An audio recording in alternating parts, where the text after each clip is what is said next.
All right, today we're going to decode the language of science, and that language is measurement. I mean, how do you make sure a gram in Tokyo is exactly the same as a gram in Toronto? It all boils down to a shared set of rules for how we report our numbers. It's what lets us all speak the same scientific language. So here's what we're diving into. We're going to tackle the huge difference between being accurate and being precise. We'll get a handle on those tricky, significant figures. Then we'll see how to deal with crazy big and tiny numbers, and finally, how all this helps us spot patterns in our data. But first, let's kick things off with a little puzzle. Is 200 milliliters the same thing as 200.0 milliliters? Your first instinct might be to say, yeah, of course, but in science, that little decimal point and the zero after it, they make a world of difference. And by the end of this, you'll know exactly why. Here's the game plan for today. We've got a lot to cover, so let's jump right into our first section. I really want you to think of measurement as its own language. Every single digit we write down communicates something vital. It's not just the value, it's the story of how certain we are about that value. It tells us about the tool we used and ultimately how much anyone else can trust that number. Okay, this brings us to two words that honestly get mixed up all the time: accurate and precise. In just everyday chat, we might use them to mean the same thing. But for a scientist, nope, they mean two very different and super important things. So what is the real difference here? Well, accuracy is all about hitting the target.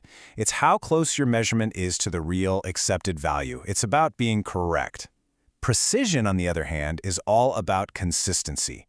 It's how close a bunch of your measurements are to each other, even if all of them are way off the mark. You know, the best way to picture this is with a dartboard.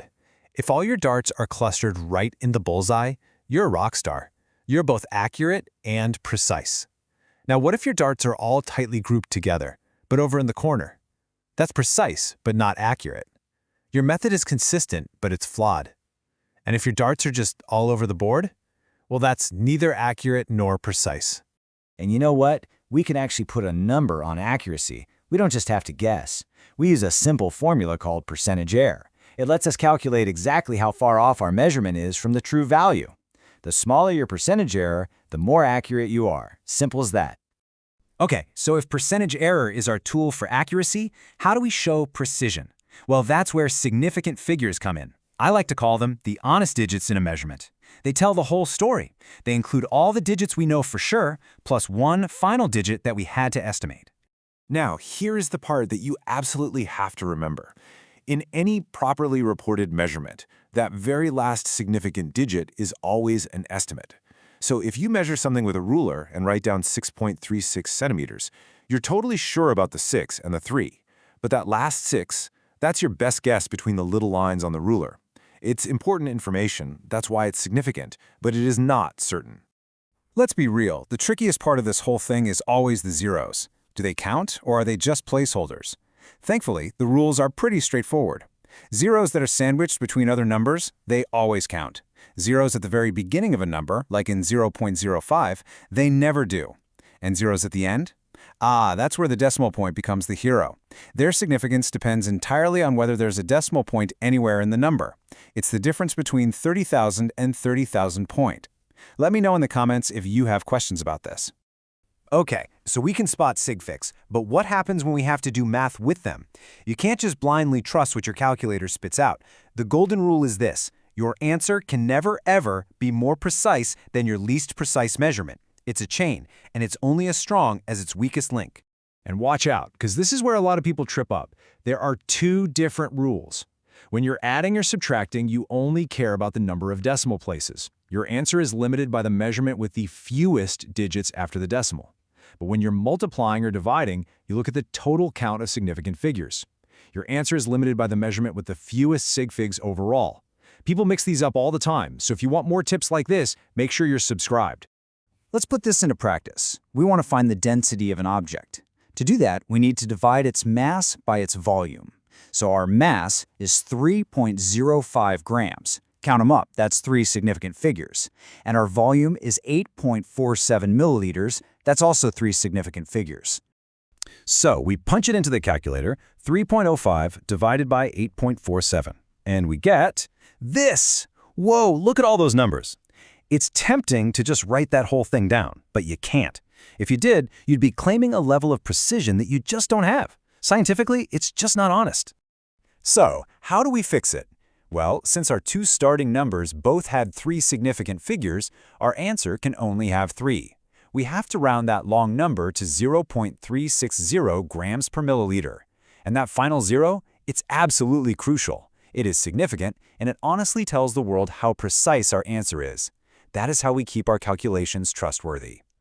So what about when you're dealing with ridiculously big or incredibly small numbers?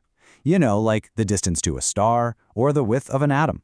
Writing out all those zeros is a pain, and it makes it really hard to keep track of your significant figures. The solution? It's an elegant tool called scientific notation. And it's actually a super simple 3-step trick. First, just slide that decimal point over until there's only one non-zero number to its left. Second, count how many spots you moved it. That number becomes your exponent. And third, figure out the sign. If you started with a really big number, the exponent is positive. If you started with a tiny decimal, the exponent is negative. It's a clean, compact way to write any number without any confusion. So why do we do all of this? What's the point? Well, it's all about getting to the final goal, seeing the relationships hidden in our data. Once we've made our measurements correctly and we've done our calculations with the right precision, we can finally start to uncover the fundamental patterns that make the world work. One of the most common patterns you'll see is a direct proportion. This just means that as one thing changes, the other thing changes by the exact same factor. If you double one, the other one doubles too.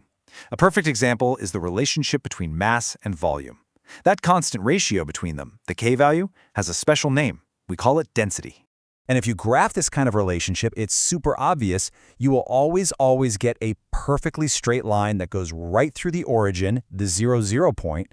The second you see that line, you know you're looking at a direct proportion. Now, the flip side of that coin is an inverse proportion. In this case, as one quantity goes up, the other goes down by that same factor. Think about driving somewhere. If you double your speed, you cut your travel time in half. The product of your speed and time stays the same. The graph for an inverse relationship looks totally different. Instead of a straight line, you get this really distinct swooping curve. It's called a hyperbola.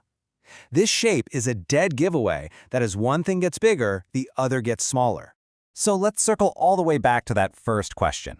Is 200 milliliters the same as 200.0 milliliters? I think now we can all agree the answer is a definite no. That 200.0 has 4 significant figures, which tells us our measurement is precise all the way to the tenths place. 200 without the decimal is vague. It could have 1, 2, or 3 sig figs. That detail really matters. So here's my final thought for you.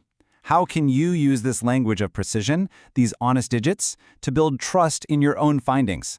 Thanks so much for watching. If this helped you out, do me a favor and hit that like button, share it with a friend, and subscribe for more explainers.